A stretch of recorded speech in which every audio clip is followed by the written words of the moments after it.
us about your life as a digital nomad. How and why did you start that way of life? I actually started 5 years ago when I decided to become an author. And so my husband and I were in San Francisco at the time, and we realized that there was really no need for us to be paying expensive San Francisco rent if both of us could now do our jobs remotely. And so 5 years ago, we decided to just pick inexpensive places around the world, 6 months at a time, which is generally as long as you can get a visa when you're going outside of the US. And we've since then, in 5 years, but we've lived in Cartagena, Colombia for the last year now. We've been in Mexico. We've lived in France. We're so blessed. Very cool. Can you tell us a little bit about your background in Silicon Valley before you ran away from all of that, and how you decided to leave that world to become a novelist? For 20 years, I worked in very big companies and startups. And by the end of my career, the last 10 years, I was a senior executive in charge of marketing for both big and small companies. And very often I was the only woman in the boardroom. And that experience of what it feels like to be constantly justifying your capability, constantly making the case for why you deserve to be the one person in the room who doesn't look like everybody else in the room.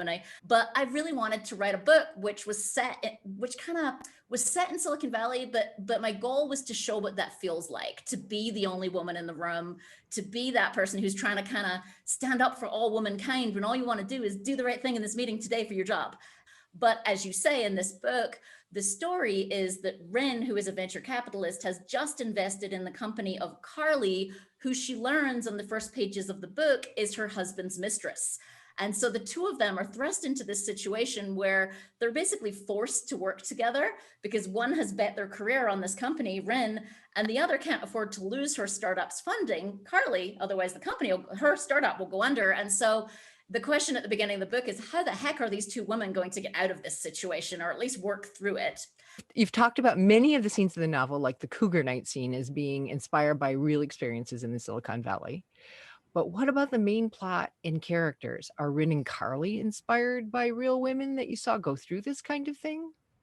They're kind of first off, I'll say all fiction is inspired at some level from real life, right? We draw on our life experiences to come up with our imagined ideas for fiction.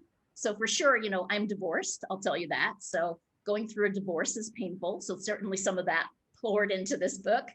But also the sexist environment absolutely came from my personal experience, right?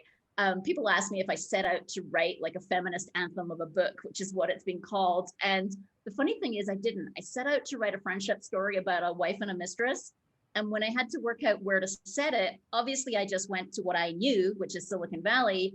And the sexism was just part of my experience. And so it literally just became a case of setting it in things that I knew really well. So like, I was like, where could I put a scene that's interesting? Oh, let's use cougar night. That's a real thing where I've had a business meeting or tried to have a business meeting in the middle of this thing called cougar night, which it's not just about women of a certain age. It's actually all the venture capitalists who are kind of rolling in dough, men, unfortunately, are there to be hit on, to literally have women come up to them and try and approach them and try and kind of snag their, I guess outside of Silicon Valley, you might call it a sugar daddy, but it's not really, because the women who are there themselves are professional women.